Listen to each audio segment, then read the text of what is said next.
Spoiler warning for Dandadan Season 2. If you have not watched Season 2 of Dandadan, you have been warned. There's spoilers here. First thing I want to say, I strongly recommend you watch Dandadan Season 2. If you liked the first season of Dandadan, you'll like this season. Or at least the 5 episodes that are out right now. And also, I should say that I am basing all of these claims on the first 5 episodes of Dandadan Season 2. Okay, what's my personal opinion? I liked it. I liked Dandadan Season 2. Yeah, I liked it. Alright, it was good. It's more Dandadan.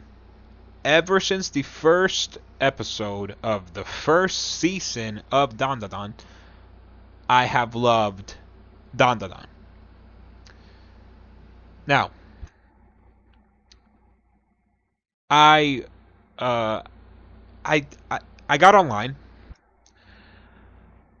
and already that's wow. Wow.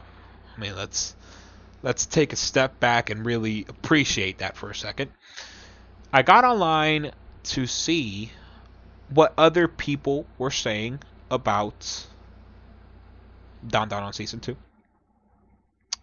And I have gathered, alright, 5 positive plot points, okay, and 5 negative plot points, alright.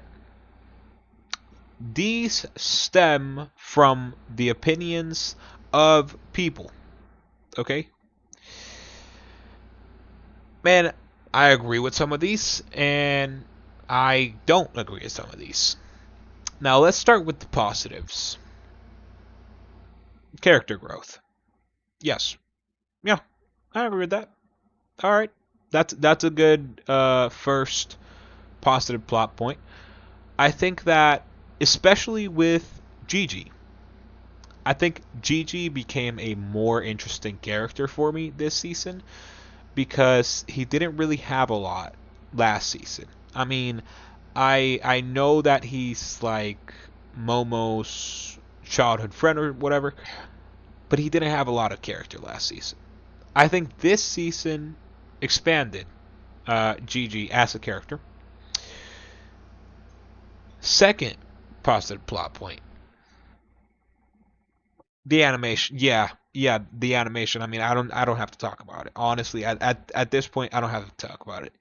It's good animation and it's unique animation, right?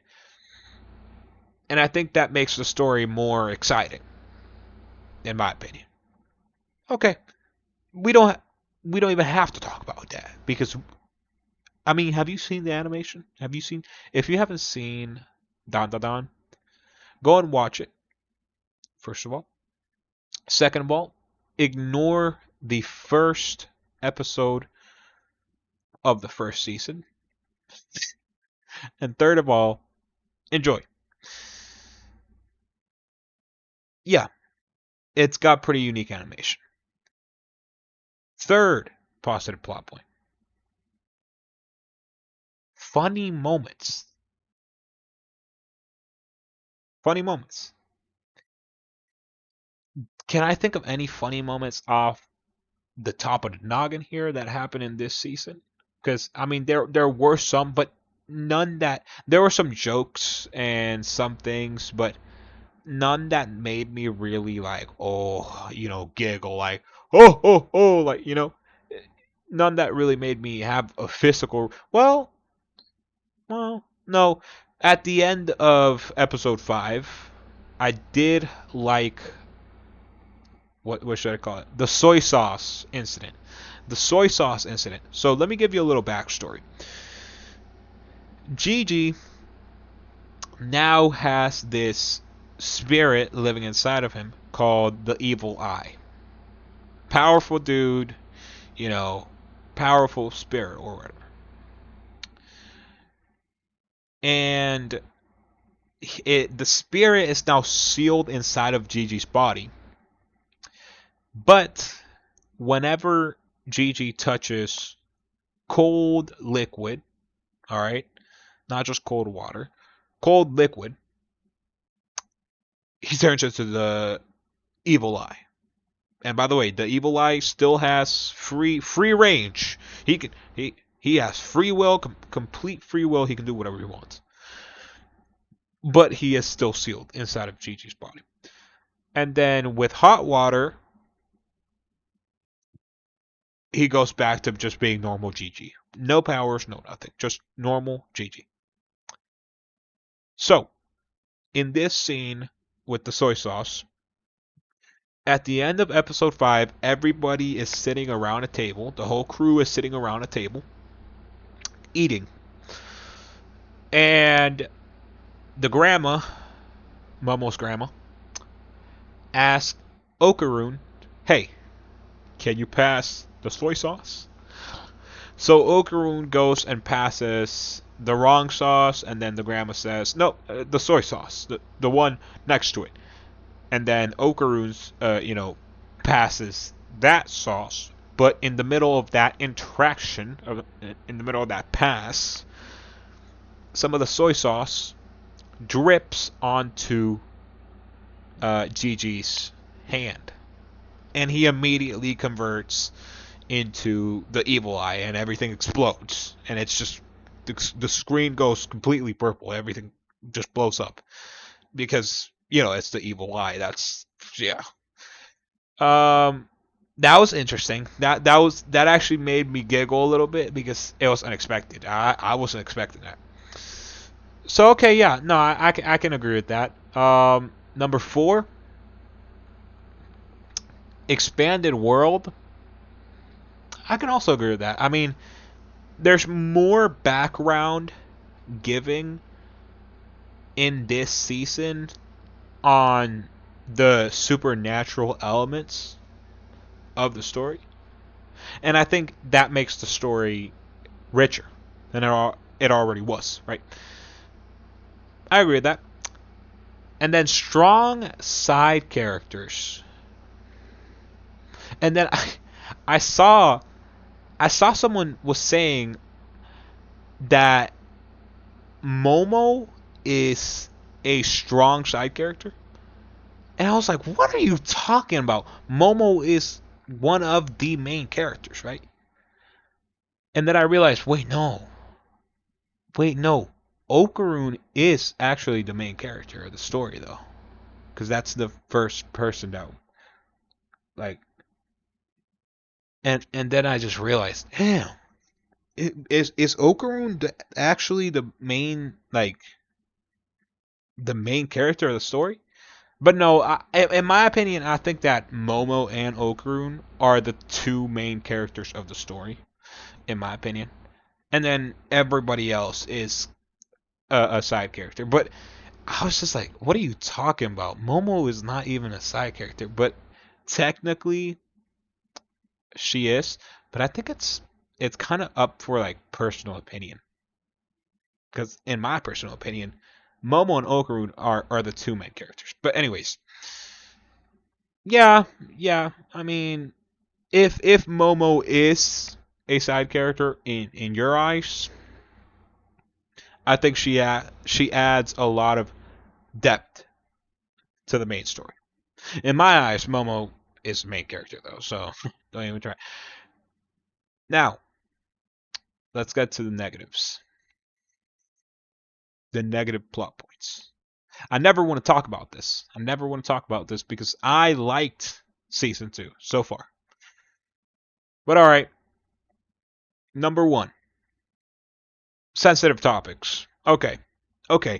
I saw somebody talking about the scene with Momo and the old guys in the hot spring. If you don't know, basically Momo was, taking a little bath and cleaning herself up, or well, I think relaxing is more the the word for it, but yeah, she was in the hot spring, but there were also these old dudes in the hot spring as well.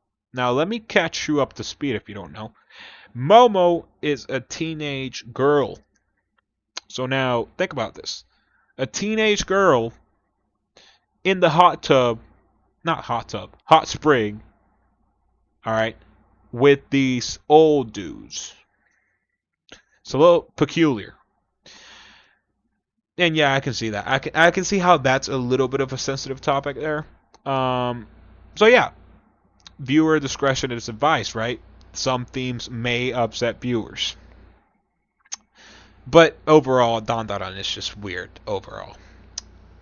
Second plot point that I saw a little bit is slow pacing. Now with this one, I don't see it.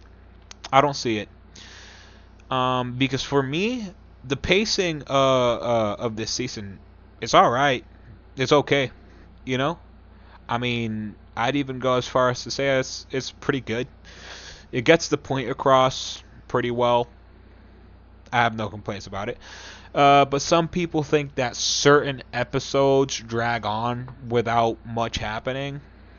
Mm, Again, this is more of a personal opinion. In my personal opinion, the pacing was fine. Some people think it had slow pacing. All right.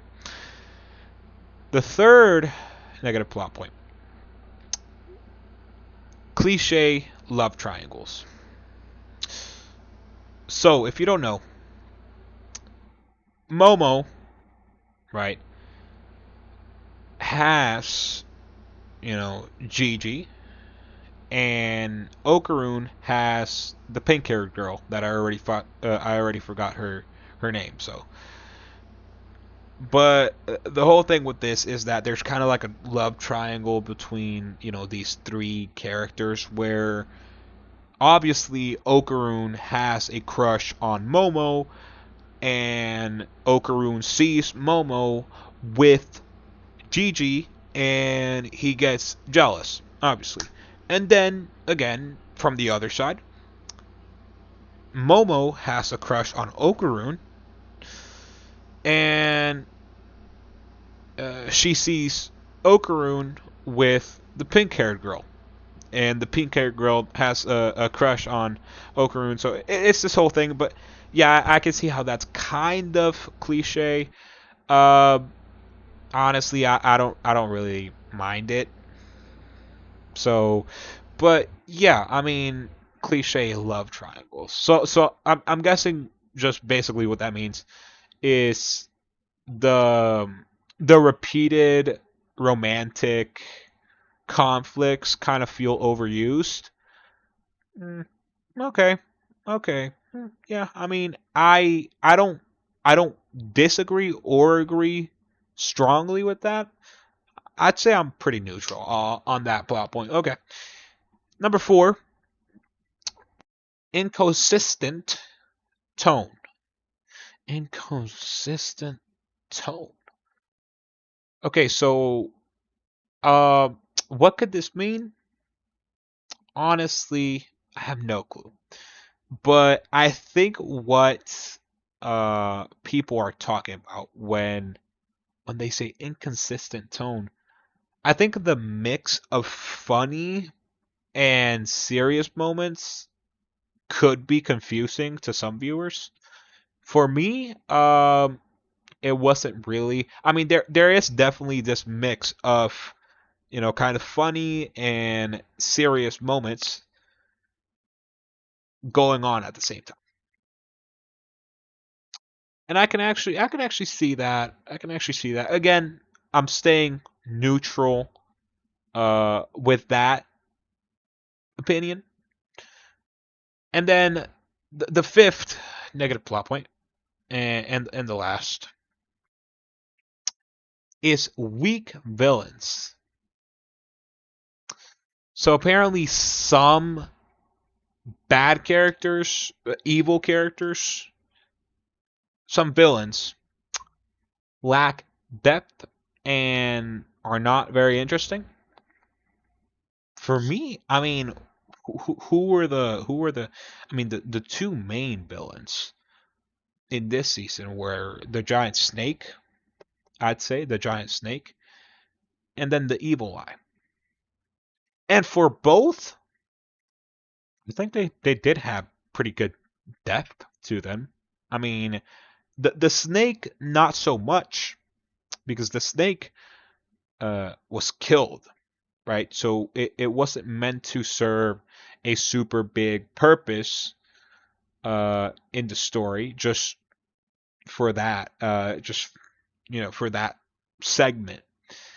But then the evil eye, we got a whole backstory for the evil eye. So I don't know. I don't agree with the notion that the villains were weak and that is a negative plot point because I mean weak villains.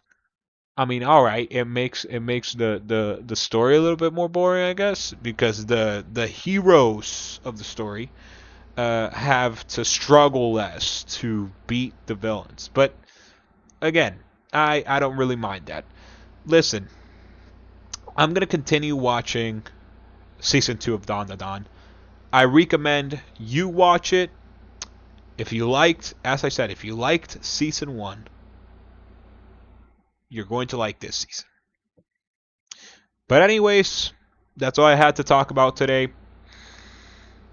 Stay friendly, stay you, and take care of yourself. I'm out.